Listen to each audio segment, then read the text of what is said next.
नमस्कार, जय श्री श्याम। कैसे हैं आप सब? स्वागत है आप सभी का आपके खुद के YouTube चैनल पर, जिसका नाम है देसी दास्तान।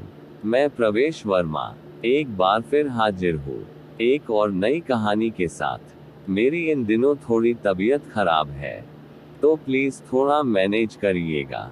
और प्लीज़ प्लीज़ प्लीज़ थोड़ा सा सपोर्ट कर दो यार।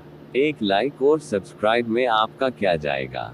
तो चलिए शुरू करते हैं आज की कहानी की। शाम के 5 बज रहे थे, उसी वक्त मेरा मोबाइल बज उठा। सामने विक्रम था, हमेशा की तरह। वो प्यार से बोला, जाने मन क्या कर रही हो? मैंने कहा कुछ नहीं, बस अब ऑफिस से निकलकर पीजी जाऊंगी। तुम क्या आ रहे हो? और सामने से जो सुना उस पर विश्वास नहीं हुआ। विक्रम बोला, जान पैकिंग कर लो, हम घूमने जा रहे हैं। आज फ्राइडे है, मंडे भी ऑफ है और ट्यूसडे की मैं छुट्टी ले लूंगा। तुम बस पैकिंग करो और रास्ते के लिए कुछ खाना पैक करवा लेना, मैं जल्दी पहुंचता हूँ। विक्रम भी ना सरप्राइज कर देता है कभी कभी। पिछले 1 महीने से इसी बात पर हमारी बहस चल रही थी। मैं उससे कह रही थी लॉन्ग वीकेंड आ रहा है, प्लान बनाओ, पर उसने अपने घर जाने की रट लगा रखी थी। हम दोनों ही गुड़गांव में जॉब करते थे, अलग अलग पीजी में रहते थे। हफ्ते में 3-4 बार मिल लेते थे, पर वीकेंड पर विक्रम का घर जाना जरूरी ही था। उसके पेरेंट्स उसका रास्ता देखते थे। मेरा अपना कहने को कोई नहीं था इस दुनिया में। चाचा ने बचपन में पाल दिया, पढ़ा लिखा भी दिया। अब जब वो नहीं रहे तो मैं उनकी फैमिली में एक अवांछनीय सदस्य हो गई, इसलिए पिछले 2 साल से पीजी में रहने आ गई थी। यही विक्रम से मुलाकात हुई और कब मुलाकातें प्यार में बदल गई पता ही नहीं चला। हम दोनों उम्र के 30 बसंत देख चुके थे। अब हम प्यार में लड़कपन नहीं था, एक गंभीरता थी, पर हम दोनों एक साथ लिव इन में रहने की हिम्मत ना जुटा पाए। खैर, ये तो हुआ परिचय। अब अपनी कहानी पर आती हूँ। उस दिन जैसे मेरे पैरों को पंख लग गए थे। मैं बहुत खुश थी विक्रम के साथ इतने दिन बिताने की कल्पना से ही मैं सिहर उठी थी। मैं जल्दी से सब जरूरी चीजें पैक की, अपने वॉकिंग शूज कसे और रेडी थी। तभी फोन पर मिस्ड कॉल, यानी विक्रम आ गया। मैंने जल्दी ही सामान गाड़ी में रखा और बैठते ही विक्रम को चूम लिया। वो भी बहुत खुश हो गया। उसने कहा, रुबिन भी रेडी, हम एंजॉय करेंगे। हम पूरी रात ड्राइव करते रहे और जब सुबह की पहली किरण उदित हुई तो हम उत्तराखंड के एक छोटे से हिल स्टेशन पर पहुंच चुके थे। वहां हमने थोड़ा घूम घाम कर देखा। हमें रहने के लिए नदी किनारे एक शांत सी कॉटेज मिल गई। रूम बहुत बढ़िया था, बड़ी बड़ी खिड़कियां और सामने खूबसूरत नदी। विक्रम जानता था मुझे क्या पसंद है। हमने जल्दी से फ्रेश होकर पहले अपनी नींद पूरी करने का प्लान बनाया, पर बिस्तर पर आते ही वो रोमांटिक मूड में आ गया और फिर जो नींद आई। मेरी आंख 3 बजे के लगभग खुली। विक्रम अभी भी सो रहा था। मैंने उठकर कपड़े पहने और खाने के लिए कुछ ढूंढने लगी। तभी मुझे लगा जैसे कोई गुनगुना रहा हो। मैंने दरवाजा खोला तो लॉबी के आखिरी हिस्से में बड़ी सी खिड़की पर एक लड़की अपना सर टिकाए खोई हुई सी गुनगुना रही थी। उसकी पीठ मेरी ओर थी और उसके बाल घुंघराले बिखरे हुए स्याह काले। मुझे लगा यहाँ कोई और भी है। चलो अच्छा है, साथ में कोई अपनी उम्र का है, ट्रैकिंग में मजा आएगा। तभी विक्रम ने मुझे आवाज दी, जान कहाँ गई? और तभी उस लड़की ने मुड़कर मुझे देखा। वो बहुत ज्यादा गोरी थी। मुझे देख वो मुस्कुरा दी। मैंने भी मुस्कुराकर उसका प्रत्युत्तर दिया। हम तैयार होकर लगभग 4 बजे के करीब कस्बे की ओर निकले। मैं और विक्रम दोनों भूख से परेशान थे। आगे कुछ दूरी पर एक छोटा सा ढाबा दिखा। वहां हमने चाय और आलू के पराठे खाए। ढाबे का मालिक एक बूढ़ा सा आदमी था। वो कहने लगा, आप लोग कहाँ रुके हो? हम लंच बॉक्स भी भेज सकते हैं। जब हमने बताया हम कहाँ रुके हैं तो उस बूढ़े और ढाबे पर 2-3 लोगों की आंखें फैल गई। कोई कुछ बोला तो नहीं, पर कानाफूसी होने लगी थी। मुझे थोड़ा अजीब लगा, पर हम उस वक्त वहां से निकलकर नीचे बाजार की तरफ घूमने निकल गए। आते वक्त रात का खाना पैक करवा हम कोई 7 बजे के लगभग कॉटेज पहुंचे। मेन गेट पर शिब्बू मिल गया। वो कॉटेज का केयरटेकर था। उसने बताया यहाँ सिर्फ ब्रेकफास्ट और चाय काफी ही मिल सकती है, पर पीछे की तरफ किचन है जहाँ आप खुद खाना बना सकते हैं। विक्रम उससे आसपास घूमने की जगह पूछने लगा और मैं रूम की तरफ बढ़ चली। लॉबी पर पहुंचते ही मुझे ठंडी हवा का एहसास हुआ। मैं चाबी अभी की होल में लगा ही रही थी, मुझे साथ के कमरे से धीमे संगीत की आवाज आई, बहुत ही मधुर पर उदास सा। मुझे अचानक वो लड़की याद आ गई, पीछे पीछे विक्रम था। वो कहने लगा, अंदर चलो, यहाँ क्यों खड़ी हो, एक राउंड और हो जाए। उसकी आंखों में शरारत थी, मैं बस उसकी आंखों में खो गई। मैं उससे दीवानों की तरह प्यार करती थी, मेरे लिए सिर्फ वो ही तो था उसका प्यार, जिस शर्त पर मिले मुझे मंजूर था। उस रात मैं बहुत सुकून से थी, विक्रम की बाहों में। बाहर किस पहर बारिश शुरू हो गई थी, पता ही ना चला। मुझे प्यास लगी थी, फोन उठाकर देखा तो रात के 2 बज रहे थे। बारिश की रिमझिम और रात का सन्नाटा अलग ही दुनिया लग रही थी।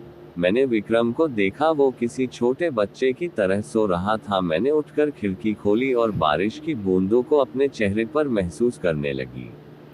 तभी साथ वाले रूम से किसी के रोने की आवाजें आने लगी। कोई आदमी जोर जोर से बोल रहा था और कोई लड़की रो रही थी। उनकी आवाजें स्पष्ट नहीं थी, जैसे दबी दबी सी थी। खिड़की बंद करने की आवाज से विक्रम भी उठ बैठा, कहने लगा, रुबिन तुम रात को खिड़की क्यों खोल रही हो, ये कॉटेज नदी के पास है, जंगली जानवर भी आ सकते हैं।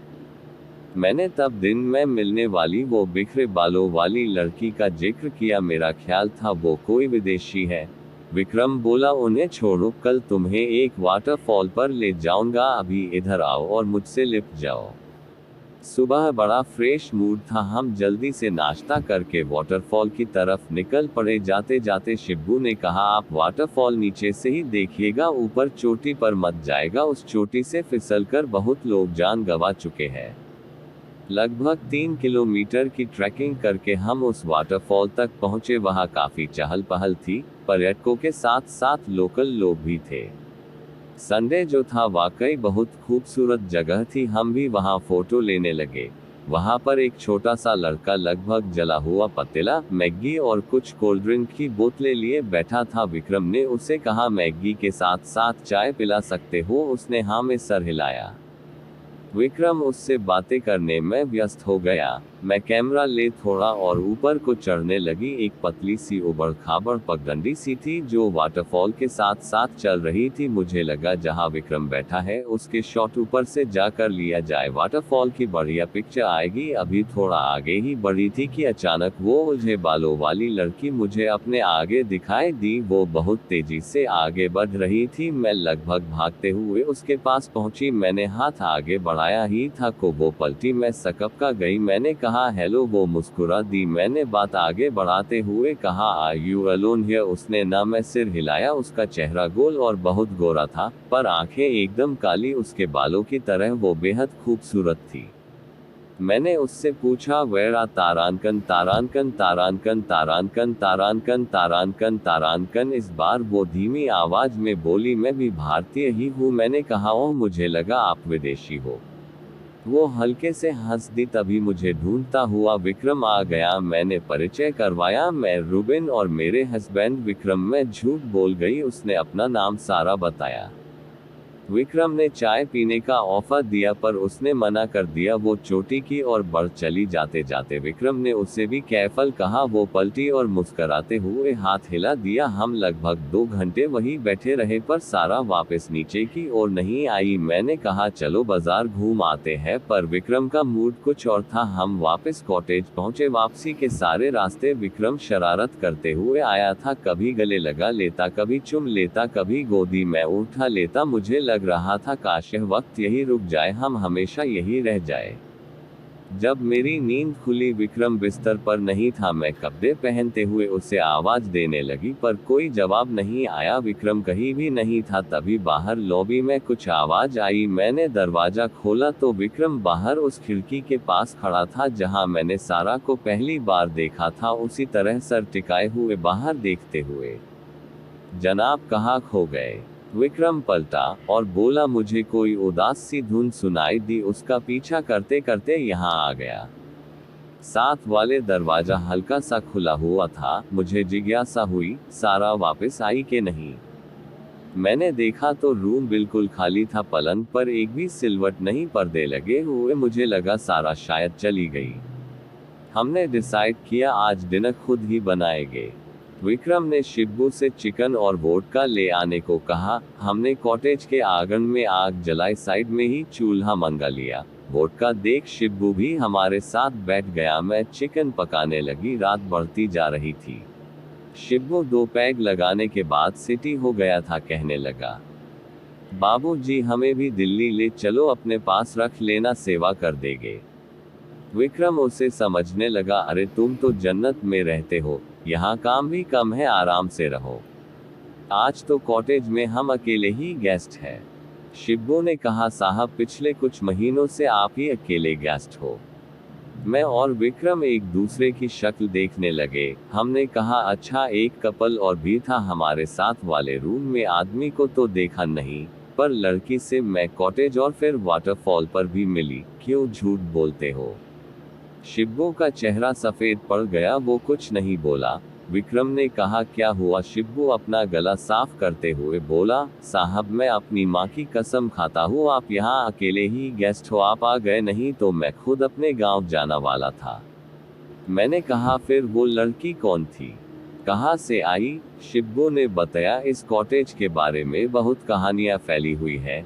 ये बहुत पहले अंग्रेजों के ज़माने में किसी साहब बहादुर का घर था और यहाँ कुछ मौतें हुई थी। तब से आसपास के लोग यहाँ आवाज़ें सुनने लगे, कभी कोई उदास सी धुन, कभी लड़की के गाने की, कभी रोने की। मेरा ये सुनकर खून जम गया था। पर शिब्बू हमें सांत्वना देते हुए बोला, साहब मैंने तो आज तक ऐसा कुछ देखा ना सुना, मैं तो रोज यही रहता हूँ, कभी कुछ नहीं देखा। डिनर जैसे तैसे निपटा के हम दोनों रूम में आ गए। विक्रम मुझे ढाढ़स बंधाते हुए बोला, चर्सी है? कहा, इसकी बातों में आ रही हो? पर अंदर से वो भी डरा हुआ लग रहा था। वोडका उतर चुकी थी और नींद भाग गई थी। मैं और विक्रम इधर उधर की बातें करते हुए टाइम बिता रहे थे। रात के 10 बज गए थे। बारिश शुरू हो गई। उसने माहौल को और बोझिल बना दिया था। बातें करते करते हम कब सो गए पता ही नहीं लगा। रात के किसी वक्त मुझे लगा जैसे मेरे ऊपर कोई झुका हुआ है। मैंने आंखें खोली तो सारा थी। सारा कंधों से पकड़कर मुझे उठा रही थी, मेरा नाम बार बार पुकार रही थी। उसकी आवाज़ किसी कुएं से आती हुई लग रही थी। मैं हड़बड़ाकर उठी। सारा मेरा हाथ पकड़कर मुझे खींचती हुई अपने साथ ले जाने लगी। डर के मारे मेरे गले से आवाज़ तक नहीं निकल रही थी। मैंने पीछे मुड़कर देखा, विक्रम बिस्तर पर ही था। सारा मुझे साथ वाले कमरे में ले गई। उस कमरे की शक्ल ही बदली हुई थी। हॉल के कोने में बड़ी सी चेयर पर एक अंग्रेज रोगिला सा आदमी बैठा हुआ वायलिन बजा रहा था, उदास धुन। उसकी आंखें बंद थी। सारा उसके पैरों के पास जाकर बैठ गई। वो रोने लगी। सारा ने उसका हाथ अपने हाथ में लिया और कहने लगी, please Albert, don't go, don't leave me. पर उस आदमी पर कोई फर्क नहीं पड़ रहा था। सारा का चेहरा लाल हो गया था। अचानक वो आदमी खड़ा हुआ और मेरी ओर बने लगा। मैं जड़ थी, जैसे मेरे आंखों के सामने कोई पिक्चर चल रही थी। तभी सारा के हाथ में ना जाने कहां से बंदूक आ गई थी। सारा फिर बोली, एल्बर्ट स्टॉप। पर वो आदमी आगे बढ़ता ही जा रहा था और फिर एक धमाका और ढेर सा धुआं। और तब पहली बार मेरे गले से चीख निकली। विक्रम और शिब्बू भागते हुए मेरे पास आए। मैं उस कमरे में जड़ खड़ी हुई थी और लगातार चीखे जा रही थी। वहां कुछ भी नहीं था। विक्रम मुझे उठाकर अपने कमरे में लाया, मुझे पानी पिलाया। मैं पसीने में भीगी हुई थी। वो बार बार मुझसे पूछ रहा था, क्या हुआ, क्या हुआ? पर मैं कुछ बता नहीं पा रही थी। फिर कब मैं बेहोश हो गई पता नहीं लगा। जब मेरी आंख खुली सवेरा हो गया था। विक्रम परेशान सा मेरे सिरहाने बैठा हुआ था। रूम के दूसरे कोने में शिब्बू दीवार से सर लगाकर ऊब रहा था। मैंने उठने की कोशिश की तो विक्रम ने मेरी मदद की। ऐसा लग रहा था जैसे मैं सदियों से बीमार हूँ, बहुत कमजोरी लग रही थी।